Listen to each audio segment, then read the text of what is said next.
Hello everyone, आप सभी का स्वागत है हमारे YouTube channel online study class में। आज से हम मॉडल पेपर का सीरीज स्टार्ट करने वाले हैं। यदि आप भी छत्तीसगढ़ सहायक शिक्षक एवं शिक्षक भर्ती परीक्षा की तैयारी कर रहे हैं तो यह मॉडल पेपर का सीरीज़ आपके लिए बहुत ही इंपॉर्टेंट होने वाला है। इस सीरीज़ में हम टोटल 15 मॉडल पेपर लेकर के आएंगे जो कि नए परीक्षा पैटर्न को ध्यान में रखकर बनाया गया है। तो एक भी मॉडल पेपर आप मिस मत करिएगा। इस मॉडल पेपर में जो भी क्वेश्चन लेकर के आएंगे हम उनका परीक्षा में पूछे जाने की संभावना बहुत ही अधिक है। तो स्टार्ट करते हैं। मॉडल पेपर 1 देखेंगे। इसमें क्या है, बाल विकास एवं शिक्षा शास्त्र सीडीपी का क्वेश्चन देखेंगे एमसीक्यू, और एमसीक्यू के साथ व्याख्या भी देखेंगे, जिससे आपको पता चलेगा कि कौन सा आंसर सही है और बाकी के सारे ऑप्शन क्यों गलत हैं। इसका भी कॉन्सेप्ट क्लियर होगा, इसलिए व्याख्या देखना बहुत ही ज़रूरी है और व्याख्या से नए क्वेश्चन भी बनते हैं। तो वीडियो को लास्ट तक जरूर देखें, बहुत ही इंपॉर्टेंट क्वेश्चन है। क्वेश्चन नंबर 1 है, नीचे दिए गए कथन, असर्शन और कारण रीजन के लिए सही विकल्प चुनिए। कथन और कारण वाला क्वेश्चन है। कथन ए में बोला गया है, एक प्रभावी शिक्षक कक्षा में व्यक्तिगत भिन्नताओं को ध्यान में रखकर शिक्षण रणनीतियों का चयन करता है। क्या बोला गया है, एक प्रभावी शिक्षक कक्षा में व्यक्तिगत भिन्नताओं को ध्यान में रखकर क्या करता है, शिक्षण रणनीतियों का चयन करता है। सही है। कारण, सभी शिक्षार्थियों की सीखने की गति, रुचि, पूर्व ज्ञान एवं संज्ञानात्मक शैली समान होती है बोल रहे हैं। ये क्या है, गलत है, सभी की समान नहीं होती है, इसलिए एक समान शिक्षण सभी पर समान प्रभाव डालता है बोल रहे हैं। तो इसमें क्या हो जाएगा, कारण गलत है और कथन क्या है, सही है। विकल्प में दिया हुआ है, इसका राइट आंसर क्या हो जाएगा, ऑप्शन नंबर सी, ए सही है और आर क्या है, गलत है। व्याख्या देखते हैं, क्लियर होगा। विद्यार्थियों में सीखने की गति, रुचि, क्षमता, पूर्व ज्ञान और सीखने की शैली में व्यक्तिगत भिन्नताएं होती है। सबकी रुचि अलग अलग होती है, सबकी क्षमता अलग होती है, उनका पूर्व ज्ञान भी अलग होता है। इसलिए प्रभावी शिक्षक विविध शिक्षण रणनीतियों का प्रयोग करता है। क्या करता है, अलग अलग शिक्षण नीति अपनाता है, जो प्रभावी शिक्षक होता है। क्वेश्चन नंबर 2 है, निम्नलिखित कथनों पर विचार कीजिए। पियाजे के अनुसार सीखना मुख्यतः आत्मनिर्मित संज्ञानात्मक संरचनाओं के पुनर्गठन की प्रक्रिया है। सही है। नेक्स्ट देखते हैं, असिमिलाइजेशन में बच्चा नई सूचना के अनुसार पुरानी स्कीमा को बदल सकता है बोल रहे हैं। ये क्या है, ये गलत है। क्यों गलत है, क्योंकि असिमिलाइजेशन में क्या होता है, बच्चा नई सूचना के अनुसार पुरानी स्कीमा को बदलता है बोल रहे हैं। बदलता नहीं है, जो नई सूचना होती है उसको ऐड करता है उसके साथ, मतलब उसको भी रखता है और पुरानी वाला भी स्कीमा रहता है, इसलिए ये रॉन्ग है। एल नंबर देखते हैं, अकोमोडेशन में मौजूदा स्कीमा संशोधित या फिर पुनः निर्मित हो सकती है बोल रहे हैं। ये सही है। तो इसमें से क्या क्या सही है, जे सही है और एल सही है। ये क्या है, गलत है, जे और एल। जे एल किस में दिया हुआ है, ऑप्शन नंबर बी में। ये क्या है, राइट आंसर है। असिमिलाइजेशन में नई जानकारी को मौजूदा स्कीमा में समाहित किया जाता है, ना कि उसको हटाया जाता है। और अकोमोडेशन में नई जानकारी के अनुसार स्कीमा में परिवर्तन किया जाता है। क्वेश्चन नंबर 3 है, सही मिलान करना है। कॉलम 1 और कॉलम 2 दिया हुआ है। ए नंबर पे क्या है, लेओ वाइगोत्स्की। लेओ वाइगोत्स्की का क्या हो जाएगा, सामाजिक सांस्कृतिक सिद्धांत। जीन पियाजे का संज्ञानात्मक विकास के चरण। फिर है हावर्ड गार्डनर, इनका हो जाएगा बहुबुद्धिक सिद्धांत। डी नंबर पे दिया हुआ है लॉरेंस कोहलबर्ग, इनका नैतिक विकास का सिद्धांत। ए का 1, बी का 2, सी का 3 और डी का 4। A1, B2, C3 और D4 ऑप्शन नंबर ए में दिया हुआ है। ये क्या है, राइट आंसर है। व्याख्या में एक बार फिर से देखते हैं, वाइगोत्स्की सामाजिक सांस्कृतिक सिद्धांत, पियाजे संज्ञानात्मक विकास, गार्डनर मल्टीपल इंटेलिजेंस और Kohlberg molar development. Question number 4 है, नीचे दिए गए कथन और कारण के लिए सही विकल्प चुनिए। कथन है, फॉर्मेटिव असेसमेंट शिक्षण अधिगम प्रक्रिया का अभिन्न अंग माना जाता है। फॉर्मेटिव असेसमेंट क्या माना जाता है? शिक्षण अधिगम प्रक्रिया का अभिन्न अंग। सही है। कारण है इसका मुख्य उद्देश्य केवल अंतिम अंक देना और छात्रों को रैंक करना है। ये क्या है? गलत है। तो कथन सही है, कारण गलत है। किस में दिया हुआ है? ए सही, आर गलत। ऑप्शन नंबर सी में। ये क्या है? राइट आंसर है। फॉर्मेटिव असेसमेंट का उद्देश्य सीखने के दौरान विद्यार्थियों को कठिनाइयों को पहचानना और तत्काल सुधारात्मक फीडबैक देना है। केवल अंतिम अंक देना इसका उद्देश्य नहीं है। क्वेश्चन नंबर 5 है, एक छात्र गणितीय समस्याएं शीघ्र हल कर लेता है लेकिन भाषाई अभिव्यक्ति में कमजोर है। हार्वर्ड गार्डनर के बहुउद्देशीय सिद्धांत के अनुसार उसमें प्रमुखतः कौन सी बुद्धि अधिक विकसित है बोल रहा है। तो ऑप्शन देखते हैं। भाषाई बुद्धि, तार्किक गणितीय बुद्धि, शारीरिक गतिबोधक बुद्धि और अंतर्वैयक्तिक बुद्धि। तो इसमें से कौन सा सही है? तार्किक, क्योंकि गणितीय, तार्किक गणितीय बुद्धि, क्योंकि वो क्या कर रहे हैं? गणित को सॉल्व कर रहे हैं। यहाँ पे दिया हुआ है एक छात्र है जो गणितीय समस्याएं शीघ्र हल कर लेता है लेकिन भाषाई अभिव्यक्ति में कमजोर है। तो राइट आंसर हो जाएगा तार्किक गणितीय बुद्धि।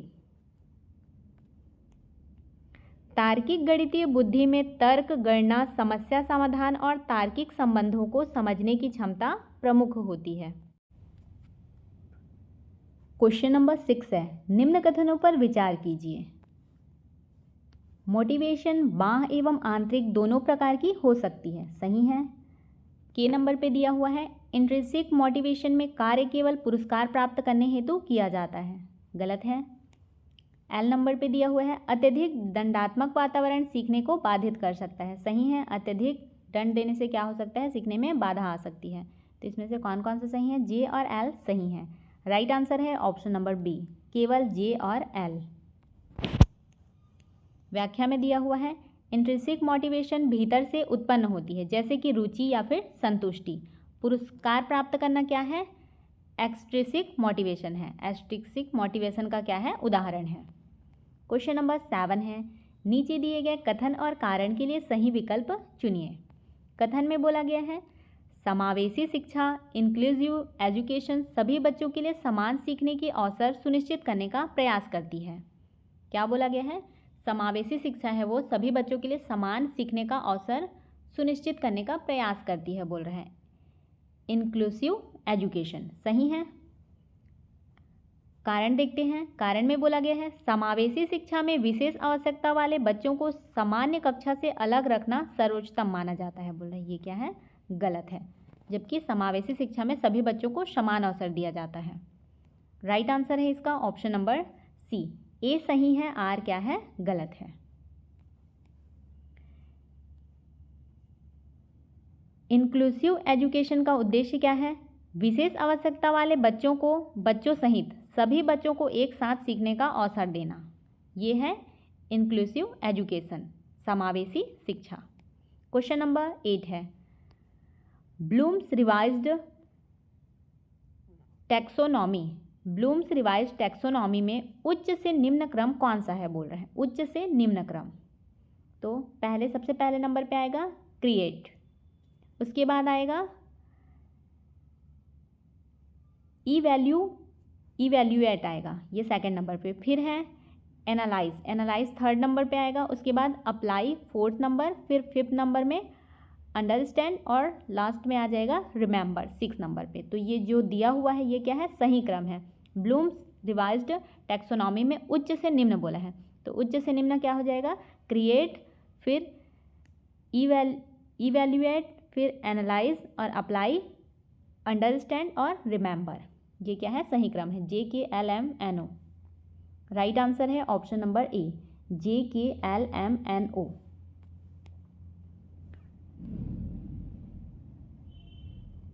रिवाइज्ड ब्लूम्स टैक्सोनॉमी का क्रम फिर से एक बार देखते हैं। Create, evaluate, analyse, apply, understand और लास्ट में क्या आ जाएगा? रिमेंबर।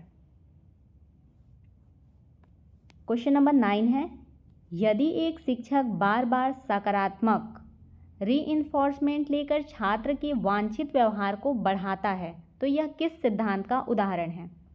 किस सिद्धांत का उदाहरण है? शास्त्रीय अनुबंधन, क्रियात्मक अनुबंधन, अंतर्दृष्टि अधिगम या फिर प्रयास एवं त्रुटि अधिगम? राइट आंसर है ऑप्शन नंबर बी, क्रियात्मक अनुबंधन। क्या हो जाएगा? क्रियात्मक अनुबंधन। यदि एक शिक्षक क्या करता है, बार बार सकारात्मक रीइंफोर्समेंट देकर छात्र के वांछित व्यवहार को बढ़ाता है, तो यह किस सिद्धांत का उदाहरण है? क्रियात्मक अनुबंधन।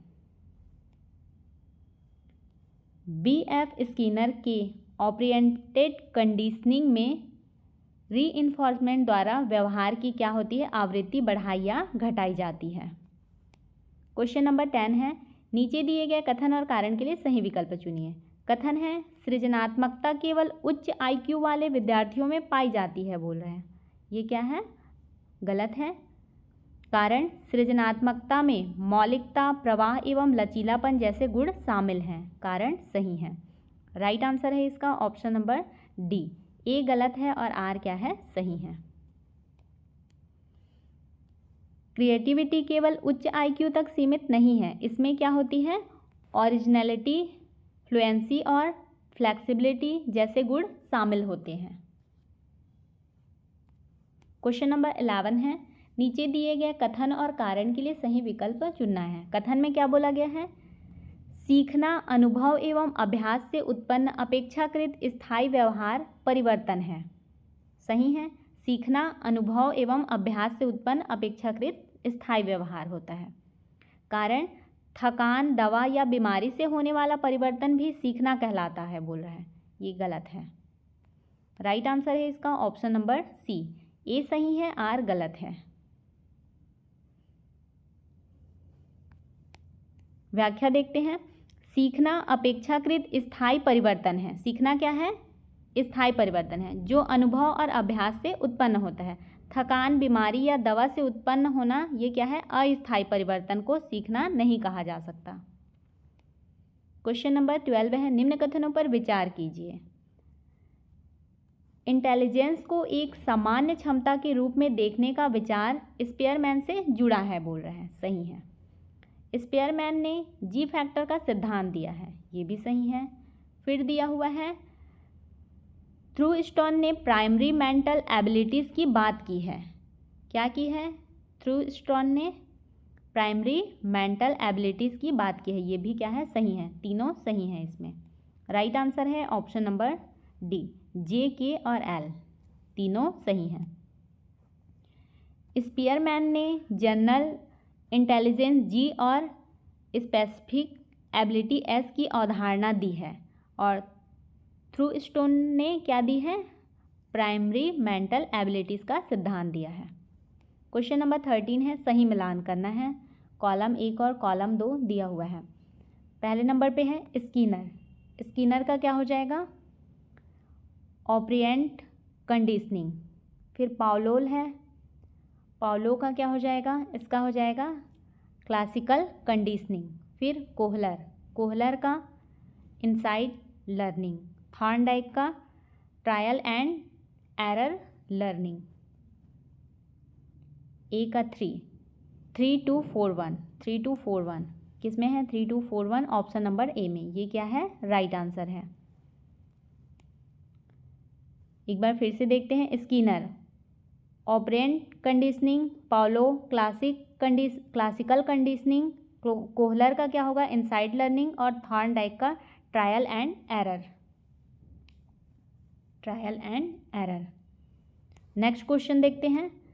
क्वेश्चन नंबर 14 है, इसमें कथन में बोला गया है, किशोरावस्था को तनाव एवं संघर्ष की अवस्था कहा जाता है। सही है। किशोरावस्था को क्या कहा जाता है? तनाव एवं संघर्ष की अवस्था।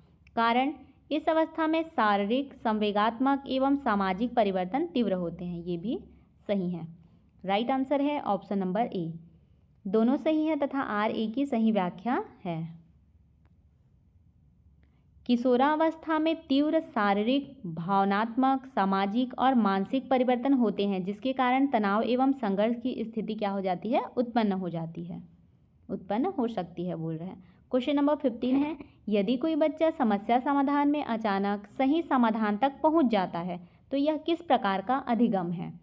प्रयास एवं त्रुटि, अनुबंधन, अंतर्दृष्टि अधिगम या फिर अनुकरण? राइट आंसर है ऑप्शन नंबर सी, अंतर्दृष्टि अधिगम।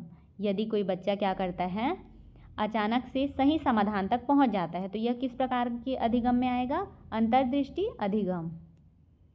कोहलर के अनुसार समस्या के तत्वों के संबंध को अचानक समझकर समाधान प्राप्त करना क्या है? इनसाइट लर्निंग है। क्वेश्चन नंबर 16 है, निम्नलिखित कथनों पर विचार कीजिए। पहला कथन है, ट्रांसफर ऑफ लर्निंग हमेशा सकारात्मक होता है, बोल रहे हैं। गलत है, नेगेटिव भी हो सकता है। नेगेटिव ट्रांसफर भी संभव है, सही है ये। पूर्व अधिगम नए अधिगम को प्रभावित कर सकता है, ये भी सही है। तो इसमें से के और एल सही है। राइट आंसर है इसका ऑप्शन नंबर बी, केवल के और एल राइट है। पूर्व अधिगम नए अधिगम को सकारात्मक, नकारात्मक या शून्य रूप से प्रभावित कर सकता है।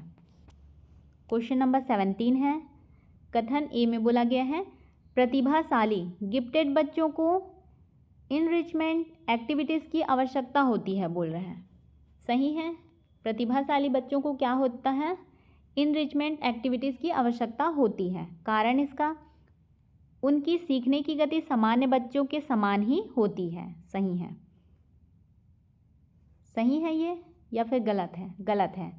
वो प्रतिभाशाली हैं तो उनमें नॉर्मल बच्चों से क्या होगा? अधिक सीखने की गति होगी उनकी। तो ये कारण क्या है? गलत है। राइट आंसर है इसका ऑप्शन नंबर सी, ए सही है और आर गलत है। गिफ्टेड बच्चों की सीखने की गति और क्षमता सामान्य से क्या होती है? अधिक हो सकती है, इसलिए उन्हें इनरिचमेंट और चुनौतीपूर्ण गतिविधियों की आवश्यकता होती है। क्वेश्चन नंबर 18 है, निम्न में से कौन सा कंस्ट्रक्टिव विज्ड क्लासरूम का गुण नहीं है, बोल रहे हैं। नहीं है बोला है।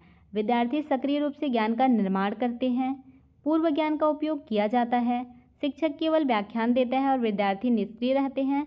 डी में दिया है, सहयोगात्मक अधिगम को प्रोत्साहित करता है। तो इसका राइट आंसर है ऑप्शन नंबर सी, गुण नहीं है पूछा है। शिक्षक केवल व्याख्यान देता है और विद्यार्थी निष्क्रिय रहते हैं, ये क्या है? कंस्ट्रक्टिव विज्ड क्लासरूम का गुण नहीं है। व्याख्या में क्या बोला गया है? कंस्ट्रक्टिविज्म में विद्यार्थी सक्रिय होते हैं और शिक्षक फैसिलिटेटर की भूमिका निभाता है। क्वेश्चन नंबर 19 है, सही मिलान करना है। कॉलम 1 और कॉलम 2 दिया हुआ है। पहले नंबर पे क्या है? फ्रायड। फ्रायड का क्या हो जाएगा? फ्रायड का साइको कहाँ है? 4th नंबर हो जाएगा। साइको एनालिटिक थ्योरी, ये क्या है? फ्रायड का है। फिर एरिक्सन दिया हुआ है। एरिक्सन का क्या है? एरिक्सन का दिया है 3rd नंबर पे, साइको सोशल डेवलपमेंट। फिर प्याजे का क्या होता है? Cognitive development. और ब्रूनर का डिस्कवरी लर्निंग। तो ए का 4 हो गया, बी का 3, सी का 2 और डी का 1। राइट आंसर है 4, 3, 2, 1। ऑप्शन नंबर ए में दिया हुआ है, ये क्या है? राइट आंसर है। व्याख्या देखते हैं। फ्रायड का दिया है साइको एनालिटिक थ्योरी, एरिक्सन का साइको सोशल डेवलपमेंट, प्याजे का कॉग्निटिव डेवलपमेंट और ब्रूनर का डिस्कवरी लर्निंग। याद रखना है इसको। क्वेश्चन नंबर 20 है, ब्लूम्स टैक्सोनॉमी में एनालाइज स्तर मुख्यतः किससे संबंधित है? तथ्य याद करना, जानकारी को भागों में विभाजित कर उनके संबंधों को समझना, केवल जानकारी को दोहराना या फिर नई वस्तु का निर्माण करना। तो इसका राइट आंसर है ऑप्शन नंबर बी, जानकारी को भागों में विभाजित कर उनके संबंधों को समझना। ये क्या है? ब्लूम्स टैक्सोनॉमी में एनालाइज स्तर का मुख्य संबंध पूछा था। तो किससे है मुख्य संबंध? जो जानकारी है उसको अलग अलग भागों में विभाजित करना और उनके संबंधों को समझना। एनालाइज में किसी अवधारणा या सूचना को घटकों में विभाजित करके उनके बीच संबंध पहचानना शामिल है। क्वेश्चन नंबर 21 है, कथन ए है, क्लासरूम मैनेजमेंट केवल अनुशासन बनाए रखने तक सीमित नहीं है, बोल रहा है। सही है, कारण इसमें लर्निंग एनवायरनमेंट का ऑर्गेनाइजेशन भी शामिल है। सही है रीज़न। राइट आंसर है ऑप्शन नंबर ए। दोनों सही है तथा आर ए की सही व्याख्या है। व्याख्या है, क्लासरूम मैनेजमेंट में अनुशासन के साथ साथ संयम, संसाधन, गतिविधियों, व्यवहार और सीखने के वातावरण को प्रभावी संगठन शामिल है। सीखने के वातावरण का प्रभावी संगठन भी शामिल होता है। क्वेश्चन नंबर 22 है, निम्न कथनों पर विचार कीजिए। रेमेडिकल टीचिंग कमजोरियों को दूर करने हेतु होती है, बोल रहा है। सही है। डायग्नोस्टिक टेस्ट कठिनाई के क्षेत्र को पहचानता है बोल रहे हैं, ये भी सही है। डायग्नोस्टिक टेस्ट मुख्यतः समेटिव इवैल्यूएशन का भाग है, बोल रहे हैं, ये क्या है, गलत है। तो इसमें से जे और के सही हैं। राइट आंसर क्या है, ऑप्शन नंबर ए, केवल जे के सही हैं। डायग्नोस्टिक टेस्ट क्या है, विद्यार्थियों की विशिष्ट कठिनाइयों को पहचानता है और उनके आधार पर रेमेडिकल टीचिंग की जाती है। क्वेश्चन नंबर 23 है, किस सिद्धांत में रीइंफोर्समेंट की केंद्रीय भूमिका है। स्किनर का ऑपरेंटेंट कंडीशनिंग, पियाजे का कॉग्निटिव डेवलपमेंट दिया हुआ है और कोहलर का इनसाइड लर्निंग, वाइगोत्स्की का सोशल कल्चर थ्योरी। तो इसमें से राइट आंसर हो जाएगा ऑप्शन नंबर ए, स्किनर का ऑपरेंट कंडीशनिंग। ये क्या है, रीइंफोर्समेंट का केंद्रीय भूमिका पूछा है। स्किनर का ऑपरेंट कंडीशनिंग में रीइंफोर्समेंट और पनिशमेंट व्यवहार को प्रभावित करता है। क्वेश्चन नंबर 24 है, कथन में बोला गया है भाषा विकास सामाजिक अंतःक्रिया से प्रभावित होता है। सही है, कारण बच्चों का भाषाई विकास परिवेश से स्वतंत्र होता है, बोल रही है, ये गलत है। राइट आंसर है इसका ऑप्शन नंबर सी, ए सही है, आर गलत है। भाषा विकास का परिवार, समाज, शिक्षक और साथियों के साथ होने वाली सामाजिक अंतःक्रिया का महत्वपूर्ण प्रभाव पड़ता है। क्वेश्चन नंबर 25 है, एक आदर्श शिक्षक वह है जो सभी विद्यार्थियों से बिल्कुल समान तरीके से व्यवहार करे, केवल तेज विद्यार्थियों पर ध्यान दे, विद्यार्थियों की व्यक्तिगत भिन्नताओं को समझकर उचित शिक्षण विधि अपनाए। डी में क्या दिया है, केवल पाठ्य पुस्तक पढ़ाकर कक्षा समाप्त कर दें। तो इसमें से सही क्या हो जाएगा, ऑप्शन नंबर सी, विद्यार्थियों की व्यक्तिगत भिन्नताओं को समझकर उचित शिक्षण विधि अपनाएं, वह क्या है, एक आदर्श शिक्षक है। आदर्श शिक्षक विद्यार्थियों की क्षमता, रुचि, आवश्यकता और व्यक्तिगत भिन्नताओं को समझकर बाल केंद्रित शिक्षण करता है। क्वेश्चन नंबर 26 है, एक शिक्षक कक्षा में विद्यार्थियों को समूहों में बांटकर एक दूसरे की सहायता से समस्या हल करने का अवसर देता है। यह किस सिद्धांत से सबसे अधिक संबंधित है, बोल रहे हैं। ऑप्शन देखते हैं, पियाजे का संज्ञानात्मक विकास सिद्धांत, वाइगोत्स्की का सामाजिक सांस्कृतिक सिद्धांत, स्किनर का क्रियात्मक अनुबंधन, कोहलर का अंतर्दृष्टि अधिगम। तो इसका राइट आंसर हो जाएगा ऑप्शन नंबर बी, वाइगोत्स्की का सामाजिक सांस्कृतिक सिद्धांत। व्याख्या देखते हैं, वाइगोत्स्की के अनुसार सीखना सामाजिक अंतःक्रिया है और सहयोग से प्रभावित होता है। सहयोगात्मक अधिगम, कोलैबोरेटिव लर्निंग इसी विचारों से जुड़ा है। क्वेश्चन नंबर 27 है, वाइगोत्स्की के अनुसार zone of proximal development ZPD का अर्थ क्या है। बच्चा जो कार्य बिल्कुल अकेले नहीं कर सकता, बच्चा जो कार्य केवल परीक्षा में कर सकता है, बच्चा जो कार्य सहायता मिलने पर कर सकता है लेकिन अकेले नहीं कर सकता, बच्चे की केवल मानसिक आयु। राइट आंसर हो जाएगा इसका ऑप्शन नंबर सी, बच्चा जो कार्य सहायता मिलने पर कर सकता है लेकिन अकेले में नहीं कर सकता। ये क्या है, वाइगोत्स्की के अनुसार zone of proximal development ZPD। ZPD का वह अंतर है जो बच्चे की स्वतंत्र रूप से कार्य करने की क्षमता और किसी सक्षम व्यक्ति की सहायता से कार्य करने की क्षमता के बीच होता है। क्वेश्चन नंबर 28 है, यदि शिक्षक किसी विद्यार्थी की गलतियों को दंड देने के बजाय उसे सही दिशा में सुधार करने के लिए सकारात्मक फीडबैक देता है तो यह किस प्रकार के शिक्षण वातावरण को दर्शाता है। भय आधारित शिक्षण, बाल केंद्रित एवं सहयोगात्मक शिक्षण, केवल शिक्षक केंद्रित शिक्षण या फिर दंडात्मक शिक्षण। राइट आंसर है ऑप्शन नंबर बी, बाल केंद्रित एवं सहयोगात्मक शिक्षण को दर्शाता है। बाल केंद्रित कक्षा में विद्यार्थी की गलतियों को सीखने का अवसर माना जाता है। सकारात्मक फीडबैक विद्यार्थी के आत्मविश्वास और सीखने की प्रक्रिया को क्या करता है, मजबूत करता है। क्वेश्चन नंबर 29 है, एक विद्यार्थी किसी विषय में बार बार असफल हो रहा है। शिक्षक पहले उसकी कठिनाई का कारण पहचानता है और उसके बाद विशेष अभ्यास करवाता है। यहाँ शिक्षक ने किस क्रम का प्रयोग किया है? किस क्रम का प्रयोग किया है? Summative test, ranking, diagnostic test, remedial teaching या फिर फॉर्मेटिव टेस्ट, पनिशमेंट, और डी में दिया है इंटेलिजेंस टेस्ट, प्रमोशन। तो इसका राइट आंसर है option number B, diagnostic test, remedial teaching.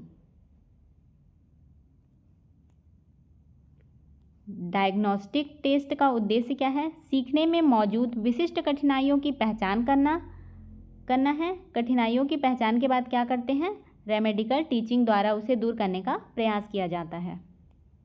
Question number 30 है, निम्नलिखित में से कौन सा कथन बाल केंद्रित शिक्षा के संबंध में सही नहीं है? विद्यार्थी सीखने की प्रक्रिया में सक्रिय भूमिका निभाता है। शिक्षक फैसिलिटेटर की भूमिका निभाता है। सभी विद्यार्थियों को बिल्कुल एक ही तरीके और गति से सिखाना चाहिए। विद्यार्थियों को रुचि एवं व्यक्तिगत भिन्नताओं को महत्व दिया जाता है। तो इसमें से नहीं पूछा है, इसलिए इसका राइट आंसर क्या हो जाएगा? ऑप्शन नंबर सी, सभी विद्यार्थियों को बिल्कुल एक ही तरीके से और गति से सिखाना चाहिए बोला है। ये क्या है? बाल केंद्रित शिक्षा के संबंध में सही कथन नहीं है। बाल केंद्रित शिक्षा में विद्यार्थियों की व्यक्तिगत भिन्नताओं, रुचि, क्षमताओं और सीखने की गति को ध्यान में रखा जाता है। सभी बच्चों को एक ही तरीके और गति से पढ़ाना बाल केंद्रित दृष्टिकोण नहीं है। इसका PDF आपको हमारे टेलीग्राम चैनल और व्हाट्सएप ग्रुप पे मिल जाएगा।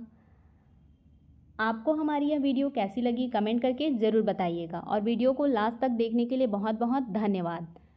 उम्मीद है कि यह मॉडल पेपर आपकी तैयारी के लिए बहुत ही उपयोगी रहा होगा। मिलते हैं अगले मॉडल पेपर में, तब तक के लिए आप पढ़ते रहिए और अपनी तैयारी करते रहिए। Thank you.